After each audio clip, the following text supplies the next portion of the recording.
It's my pleasure now to introduce Mr. Madhav ji. He hails from East Godavari district of Andhra Pradesh.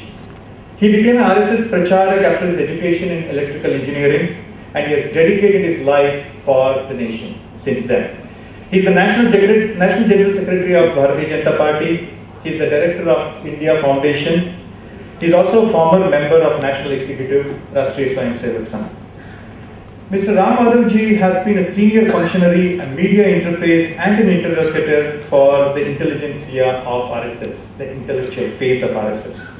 He authored several books, which include 10 books in Telugu, including the biographies of Sri Shyama Prasad Mukherjee, Guru Tegh Bahadur, historical themes like the partition of India and the Maratha naval hero Kanhoji Angre. Very diverse topics and a very well-informed man. In view of 50 years of 1962 war, for which Uleshwari just now sang a beautiful song, he authored a book called The Uneasy Neighbors. It was my privilege to be a part of that great meeting. And he talked about how India and China can be competitors, at the same time, how we can make this uneasy easy. You know, what are the tactics we have to use? How can our thinking work? Because just recently China was in news for NSG. He's also a publisher of many commentaries on the Communal Violence Prevention Bill and the 1974 boundary agreement between India and Bangladesh. Again, very much related to the topic that he is talking here. And Mr. Madhav ji, at a very young age, he has traveled to 29 different countries in the world. He has been a star representative in many. I'll just give a little bit of brief. He spoke at the International Conference of Nationhood and Nationality in Albania in May 2013. He went to Israel and attended the conference on counter-terrorism in 2008. He, on the invitation of the great library of Coahuila in Mexico, they call it Mexico, he inaugurated a 4-day seminar on globalization and cultures of resistance. See how diverse the topics are in 2007. He again went to Mexico in 2008. In Russia, he interacted with various think tanks under the Russian Academy of Sciences. And then he visited Beijing and Shanghai in 2008, addressed the Beijing University and several think tanks. He addressed the Ananta Aspen Center's 8th Indo-Singapore Strategic Dialogue and the 10th Indo-US Dialogue, Track 2 Dialogue in New Delhi. He addressed the International Conference on Human Rights and Religion organized by the World Council of Churches. Remember, the World Council of Churches in Geneva, in Europe, as a Hindu representative. That's a very important thing. He addressed the Global Convention of World Council of Churches in Jamaica in 2011. He spoke at the International Conference on Contemporary Philosophy and Religion and Institute of Humanities and Cultural Studies in Tehran, in Iran, in December 2012. And that's when I learned that Tehran had church and Gurudwara and all in the capital, only when we heard from him after that. He had meetings with the senior leaders of Sri Lankan government to discuss about Indo-Sri Lankan relationships and the regional security aspects. He had a tour of Sri Lanka in June 2009. And to give more details, he led a 3-member delegation of RSS to Beijing, Shanghai, Luoyang in 2011 on the invitation of IDCPC and held discussions with officials. So as I told, I think only 2 continents are left for Madhav ji now, maybe Africa and South America. I think it's going to be accomplished very soon. A man who has traveled to 29 countries, he has been a regular speaker, he has authored books, he has done everything. And the most important thing, his love for our city, Bengaluru and Karnataka. For the last 7 years, every year he has attended at least one Manthana program. Pranta Kareva Mane Tipe Swamiji, all the dignitaries present in the audience, including our state president of BJP, whom probably you all want to see as the next Chief Minister of Karnataka, Sri Yediyurappa. Why I said you all want to see, because we want to see, but ultimately you have to make it a reality. So, and all the distinguished friends. Kiran was doing an elaborate introduction, so I thought probably this event is about me, not about Assam. But friends, this is about Assam. And as you rightly mentioned, I love Bengaluru because it is a city of intellectuals, city of thinking young people, which I like very much about Bengaluru. And my association with Manthana is very old. We have been in the RSS, we have been actively involved in intellectual pursuits, and our front organization for intellectual pursuits in Karnataka has been Manthana. So it's always a very happy occasion to be back on this podium. I request Kiran and organizers that from next time onwards you don't have to do such elaborate introduction about me because I am a regular here. Before I talk about today's topic, friends, it is I deem it my duty to pay homage to all those innocent people who were killed in a terrorist attack yesterday in Dhaka. They say that about 20 people were killed, and they were killed yesterday in Dhaka. A few days ago in Istanbul, before that in some European city, before that in some American city, before that in India. Today New York is not safe, Istanbul is not safe, Delhi is not safe, London is not safe. They used to kill people on Diwali day, they used to kill people on Holi, they are even killing people on Ramadan. Friends, we all have to stand up to these menace of Islamic radicalism.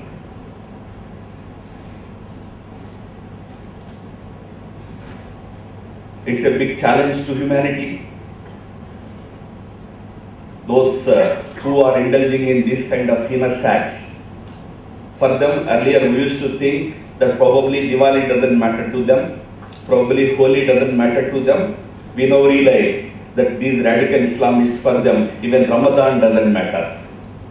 A month that is dedicated by Muslims for peace and piety is today used for this kind of heinous violence and crime. Every person, every sensible person in the world should stand up and condemn this act. And I am happy that even eminent Muslim leaders are today standing up and condemning this kind of heinous violence, especially during the month of during the holy month of Ramadan by so-called followers of Islam in the name of Islamic State. And today, Mehbooba Mufti, Chief Minister of Jammu and Kashmir, stands up and condemns it. Today, the Prime Minister of Bangladesh, Madam Sheikh Hasina, stands up and takes a vow that I will see the end of this menace in my country. It makes us feel happy, friends.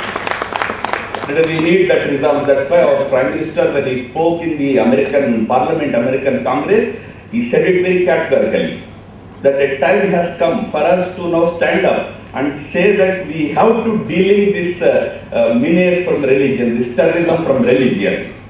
It is the responsibility of all those who believe that religion is for humanity, religion is for peace, religion is for love. We all have to stand up and condemn the actions of these radical Islamist terrorists. And also as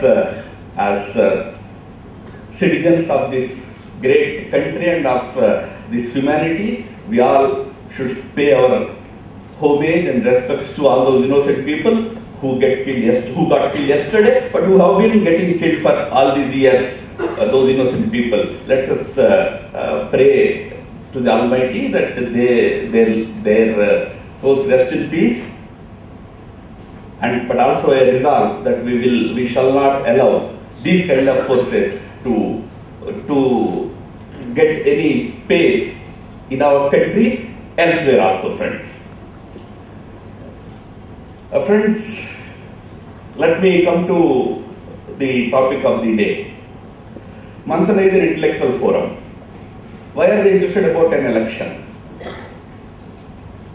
Winning or losing elections is a part of day-to-day political activity. It makes parties happy when they win elections. It makes them feel sad when they lose. All victories are same. All are equal, but Indira Gandhi used to say, all are equal, but some are more equal. For political parties, some victories come as more equal, something more, something better. So as a BJP man, a victory in Assam, for us it has come at a very right time. It was the gift of the people of Assam to Prime Minister Modi on the occasion of the second anniversary of his government. They said, we like you. They gave it as a gift. And it came after two very major defeats. Defeat in Delhi state elections and followed by defeat in the state assembly elections in Bihar. So great morale booster for BJP. Great respect for leadership. So for a political party, Assam victory is an important victory. For BJP, it was a much needed victory and we got it. We are very happy about it. But why Manthana?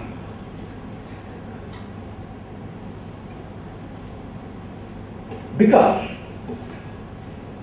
that's why I said, all are equal, but some are more equal.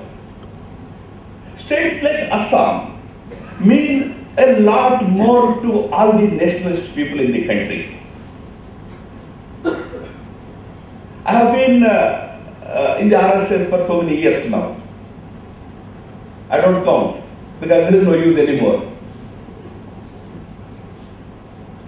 Not a single year passed in RSS when I had not come across one resolution or the other about the situation in the Northeast. Talking about what is happening in Assam, how the anti-national forces, how the separatists, how the secessionists,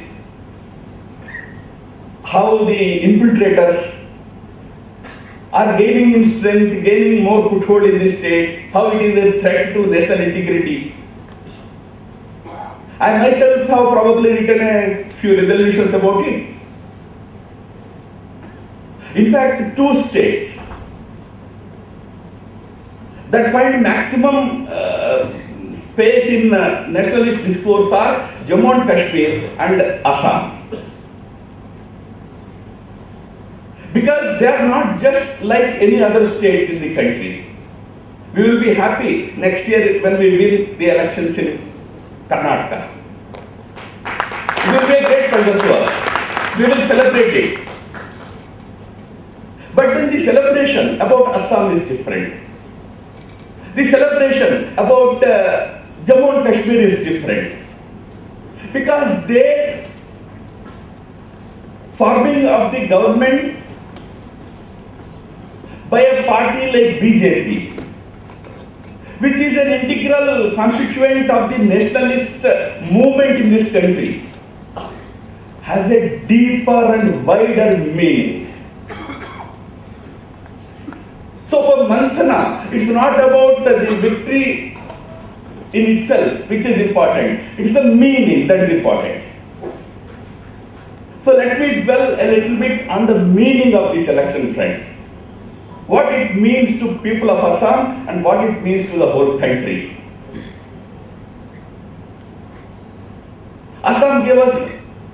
People of Assam gave us a handsome victory. Now winning 86 out of 126 seats is a stupendous victory for the BJP alliance. The Najbal's party called AUDF. In order for you to understand the magnitude of the victory of BJP, let me illustrate. Even if those two parties came together, even if they formed an alliance and fought the elections, still BJP would have secured 69 seats. Assuming that their votes will transfer to each other 100%, which normally doesn't happen. In an alliance, 100% transfer of votes happens very rarely. Assuming that 100% UDF voters vote for Congress and 100% Congress voters vote for UDF also, still it would have been a BJP government in Assam. That is the magnitude of our victory in Assam. People have overwhelmingly voted for BJP. On its own, BJP has secured 60 seats. And you must understand the demographics of Assam a little bit in order to understand again the magnitude of this victory. BJP, because it was contesting the elections in alliance with two big parties, it had to cede some seats to those parties. So BJP has on its own contested in 89 seats. And in Assam, there are a few districts which have 60 to 95% population which is infiltrator Muslim dominated. In Assam, we have two types of Muslims. One is those who have come from Bangladesh illegally. The others are those who are local citizens of Assam. I am talking about districts which are completely inundated by the Bangladeshi infiltrators. Obviously, I don't have to say this, that BJP wouldn't stand any chance in those districts, where anywhere from 60 to 95% of the electorate is infiltrators. And after giving some of those seats to our alliance partners, we were still left with 20 seats where we had to put up our own candidates. That means out of 89, you have to straight away remove those 20, where there is absolutely no chance of winning. Effectively, we were fighting 69 seats and we won 60 out of those 69 seats. And at least 4 seats we lost with margins of less than 1500 votes. So people of Assam have voted in a very big way to BJP. Why? We have contested successive elections. In 2011, when the previous assembly elections happened, that time the BJP secured about 11.5% vote. In the 2014 parliament, BJP has secured some around 30% vote, 37% vote. In this election, the BJP's vote share has gone up to 43%.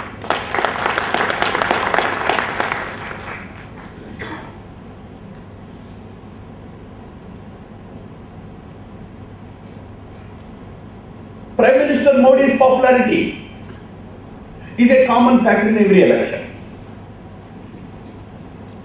Prime Minister is hugely popular. People see in him a leader who is out to transform the country,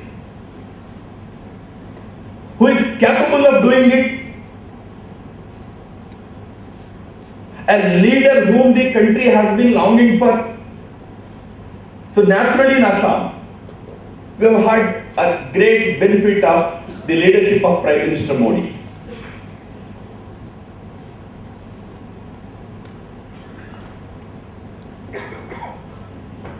But friends, going beyond that, it has 3 very important significances. First is very local. The people in this state, for them, this was the last, at least for us, from the BJP's point of view, when we used to have our Karyakarta meetings and all, I used to tell them, see, this is going to be our last chance. 5 years from now, if you are not there, you don't know what will be the demographics of this state. You already have more than more than a crore of infiltrators in a state which is just 3 crores population. 1/3 of it is infiltrators. So what will happen by the time next elections come, nobody knows. So in a way, it was a kind of a last chance for the BJP. But remember, people also realize that it's going to be our last chance also. The identity of Assam, the culture of Assam, the traditions of Assam, the satras, Ma Kamaksha, the Brahmaputra culture, Srimant Shankar Deva's Vaishnava traditions, innumerable tribes, their tribal traditions, their practices, they were all facing a major threat in Assam.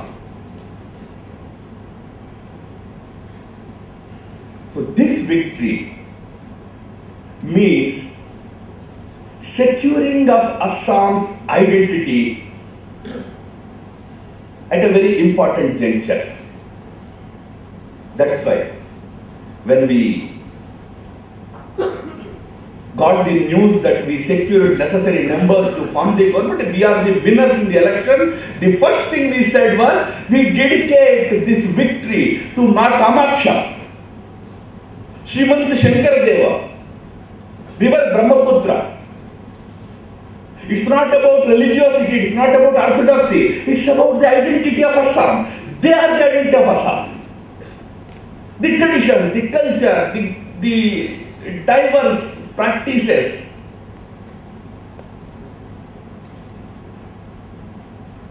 Today, I can say with confidence that yes, today Assam's future is safe in the hands of the BJP government there. At a very political level, 15 years of Congress misrule, you find them in engineering colleges here. You find them in nursing colleges here. You find them in food technology, cooking courses here. You find them reading normal BA degree here. Today, after 60 years of independence, Northeast in general and Assam in particular cannot boast of a good institution that trains nurses. I'm not against the business of our friend who is running the college here. Let his business prosper. Let his college run well. Let his colleges run well. But look at the pathetic situation. No good colleges to teach the children of Assam or Northeast. They have to travel to states like Karnataka, Tamil Nadu, Maharashtra, all over. In terms of human development indices, today, thanks to 15 years of misrule of Congress party, Assam is the 4th least developed states in the country. So in very political terms, we are there to change this development scenario. We are there to give great development to the state and the entire region, friends. But this is very local. There is a very important regional message that when we launched our campaign for the last Lok Sabha election, Modi ji gave a call for Congress Mukta Bharat, country free of Congress. Now in the Northeast, which was hitherto inaccessible to nationalist forces, there used to be either Congress party governments, or in Tripura there is a communist government. But today, we have made a grand entry into Northeast. Assam has become Congress Mukta, and just a few months before that, Arunachal also has become Congress Mukta. There is a government which is friendly with BJP in Arunachal Pradesh. In Nagaland, there is a government run by NPF and BJP together. It's a BJP-NPF coalition government. So the footprint of BJP is expanding in the Northeast To that extent, the Congress is shrinking. So to achieve that objective of Congress Mukt Bharat, even Northeast is also in the forefront today. After the Assam results, we have formed what we called as Northeast Democratic Alliance. We brought together non-Congress political parties in the entire Northeast, thereby continuing our efforts to make the entire Northeast Congress Mukta. Let me talk about the significance of NEDA, Northeast Democratic Alliance, a little later. But before that, I would also urge you to understand the significance of Assam victory in the national context. It's nice to all the nationalists. We used to think that what will happen to Assam, what will happen to Northeast. Assam is the gateway to entire Northeast. The infiltrator problem and the complete neglect of the problem by the ruling elites there. People are very anxious about their future, but the rulers, Tarun Gogai, would ask, first of all, Yuvraj would go to Barpeta. Barpeta is a town in South Assam, Lower Assam, which is greatly, extensively affected by the infiltration. To the extent that the sacred Vaishnava Satras, their lands were occupied by the infiltrators. It's on record. There are cases of infiltrators occupying the Satra lands. Yuvraj goes there and raises this innocent question. Where are infiltrators? I don't see any of them. And when he goes away, the media asks the chief minister. Chief minister puts up a brave front and says, show me one infiltrator, I am ready to take action, but there is not a single infiltrator in Assam. Now this was the attitude. Infiltrators are vote banks. So you will turn a Nelson and you will turn a blind eye to them.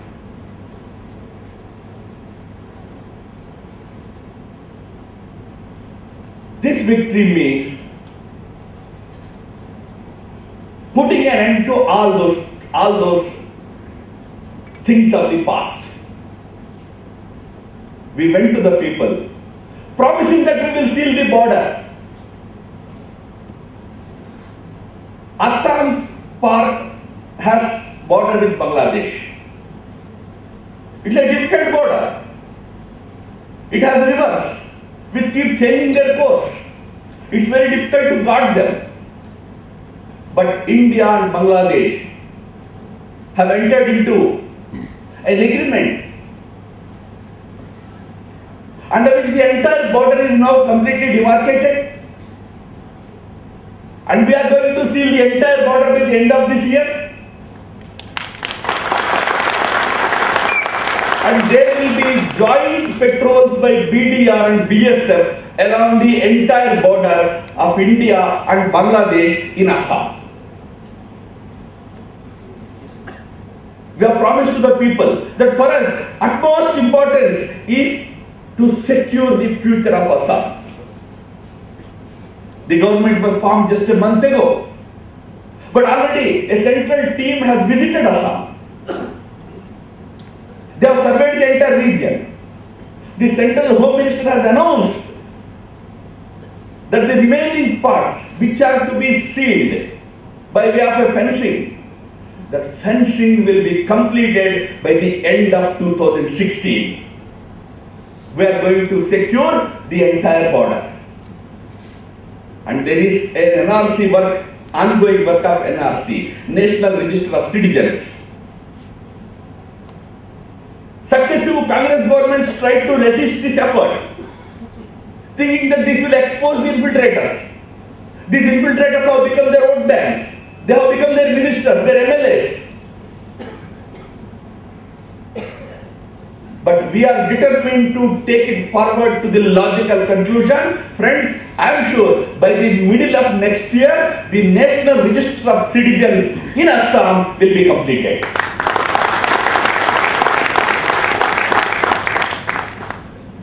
The foreigners, the infiltrators, the illegal citizens will be identified under NRC. It is being monitored by the Supreme Court of India, so I should not be saying much about it. Once that is done, then the central government and the Supreme Court have to take appropriate steps about what to do with those infiltrators. From the point of view of national integrity, coming of this government is a very crucial, good development for the country. And luckily for us, we have a government which is, the constituents of this government, the BJP, the AGP, the BPF, the Bodo People's Front, all the three are on the same page when it comes to the question of infiltrators. Is our gateway to entire Southeast Asia. India's look east policy, India's act east policy. In that, Northeast plays a very, very crucial role. You know, you can sit in your own car in Calcutta and drive down to Singapore, passing through Myanmar, Thailand, Malaysia, and if you want to go into Laos, you can go into Laos, you can go into Vietnam, or you can go to Malaysia, you can go to Singapore. It means great integration with the entire Southeast Asia. It means great trade. It means great diplomacy. Countries coming together linked by physical connectivity. But so far, the insurgencies, the violence, the general restlessness in the region has prevented us from taking any initiatives in the direction. Today, we are there in Assam, we are there in Nagaland, we are there in Arunachal. We are now going to connect the entire Northeast with the complete Southeast Asian world of the country. It's going to be a great transformative thing, friends. India's look east policy in that Northeast is going to play a very crucial role. It will help in developing Northeast also in a big way. It is at such a crucial place, geographically at a crucial place. They're looking at modern countries. Under the dynamic leadership of Prime Minister Modi and Prime Minister Sheikh Hasina, we will be able to strengthen our relations between these two countries. And already, we have connected Calcutta with Agartala via Bangladesh. Calcutta to Dhaka, Dhaka to Agartala. And recently, we have started a bus service from Dhaka to Guwahati. Today, the entire Northeast, which is generally a landlocked region, it gets connectivity through Bangladesh to Great Indian Ocean. Oceans are the future lifelines of countries. So on one side, we are getting access, thanks to our enhanced relations with Bangladesh, we are getting access to the Indian Ocean, and on the other side, we are getting road connectivity, physical, geographical connectivity with the entire Southeast Asia. It's going to be a greatly beneficial factor for the entire Northeast.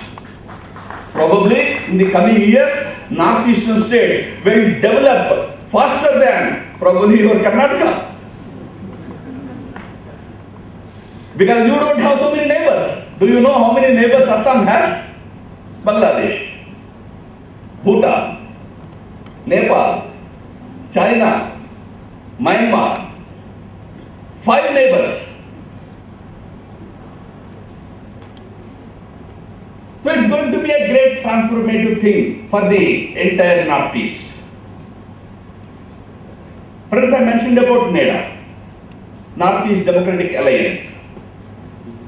We have formed it with a view to cleanse the entire Northeast of the Congress brand politics. So all the non-Congress parties have come together to become a part of this Northeast Democratic Alliance initiative led by the BJP. Today, the ruling party of Sikkim is a part of NEDA. The ruling party of Arunachal Pradesh is a part of NEDA. The ruling party of Nagaland is a part of NEDA. Most powerful parties in Meghalaya, although they are not the ruling parties there, today Congress is the ruling party in Meghalaya. The main parties of Meghalaya, which are going to be the future parties of Meghalaya, they are in NEDA. Mizo National Front, which used to fight for a separate Mizo nation, subsequently which has become integrated in our politics, is today a part of NEDA. Parties in Manipur, parties in Tripura are joining NEDA. Northeast Democratic Alliance is today helping in bringing all these parties closer to national mainstream friends. It is the biggest achievement of NEDA.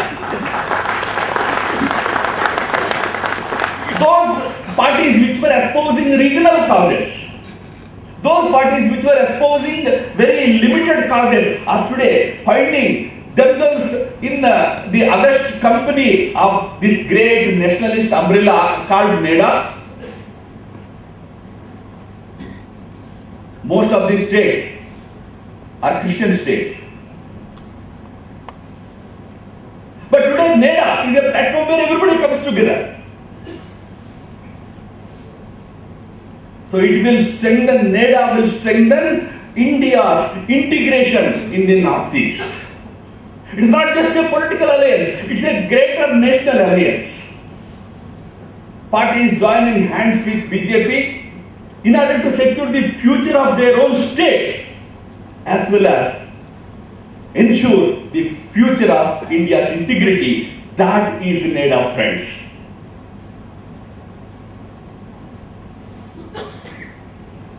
So Assam's results have naturally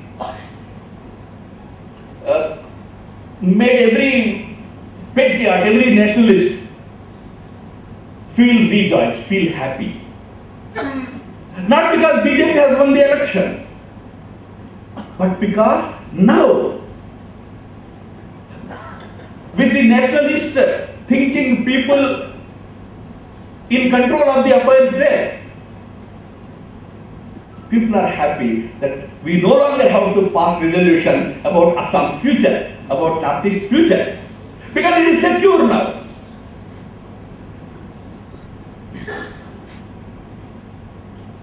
So is the future of Kashmir. PDP and BJP came together. It was a historic movement to forge that alliance. I remember because I was also involved in those negotiations. Mufti Muhammad Saeed used to tell everybody that it is the alliance of North Pole and South Pole, which never happens normally. North Pole and South Pole will never come together except when there is this pralaya.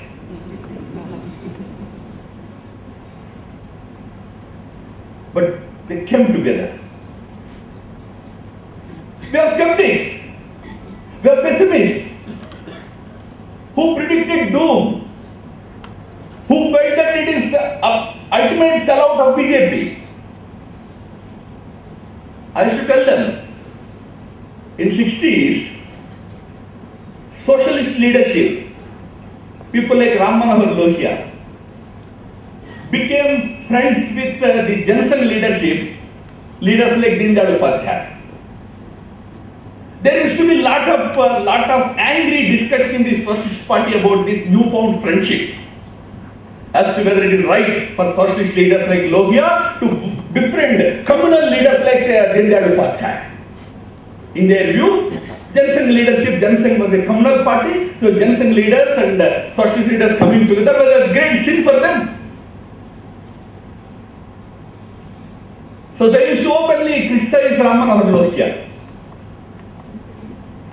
Param Pujani Guruji Sarsanchalak of the RSS then, he told in one meeting that look at them. When Lohia befriended Deendayal Upadhyaya, all socialists started accusing him of a sellout. He was sold out to the communal forces. But look at us in RSS. We think that look at Deendayal, he is converting Lohia into a nationalist. That used to be the optimist approach. That used to be the confidence. But I used to tell our people, have the confidence. BJP is a national party. It is the Ganga of nationalism. If a tributary comes and joins it, that also will become a part of this Ganga. You have to give them the time, that space, that opportunity. I am happy to stand before you today, vindicated. Because I have received so much hate mail. I continue to receive. But today we have a government in Jammu and Kashmir which is committed to Jammu and Kashmir's development, but also equally strongly committed to India's integrity and unity. No compromise on that. The Chief Minister stands up and says yesterday that, this is what you do in the month of Ramadan. You claim yourself to be a Muslim and you kill people. This is what we expected. Our leaders to stand up and say. There will be problems, friends. There will be problems in the regions which will be difficult. We have been in power in Kashmir for just more than 1 year now, in Jammu and Kashmir. There are problems. But the government is in the right direction. And I can assure you today from this podium, you are all thinking people, I can assure you, we will be there in the government only until that day when we are in the direction. The day we find that the direction is drifting, we won't be there.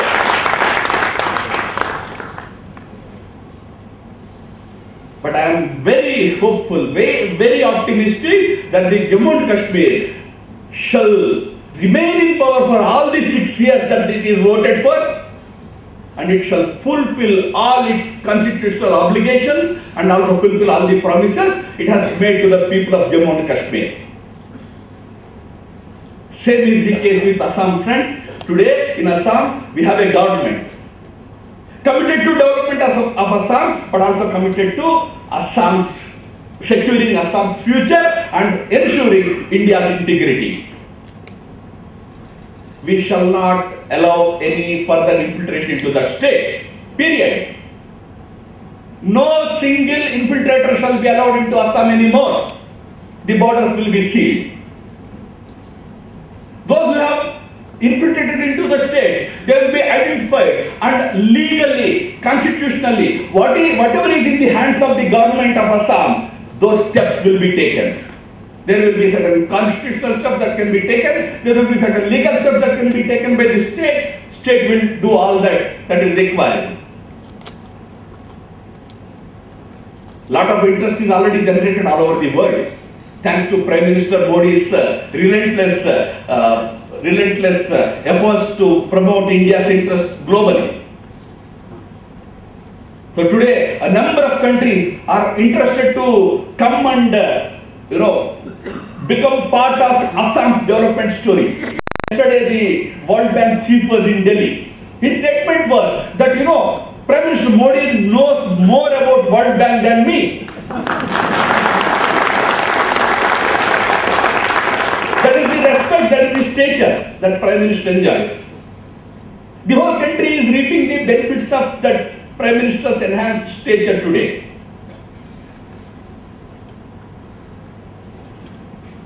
The benefits are also accruing to Northeast, to Assam. So a lot of interest today in the whole world. I don't want to say anything contentious, but our neighbors talk about one belt, one road, Maritime Silk Road. We don't have any such, big road projects, but we have our Act East policy. And in that Act East policy, we are going to build strong bridges with the entire Southeast Asia, and in that, Assam and the Northeast is going to play a very pivotal role. Friends, that's why this victory is a very important victory for the nationalist forces. That's why I believe Manthana also wanted to have this discussion on it. As I said, for a political party, it was a much needed relief for us. We needed this victory very badly, and we really thank the people of Assam for reposing such enormous faith in us.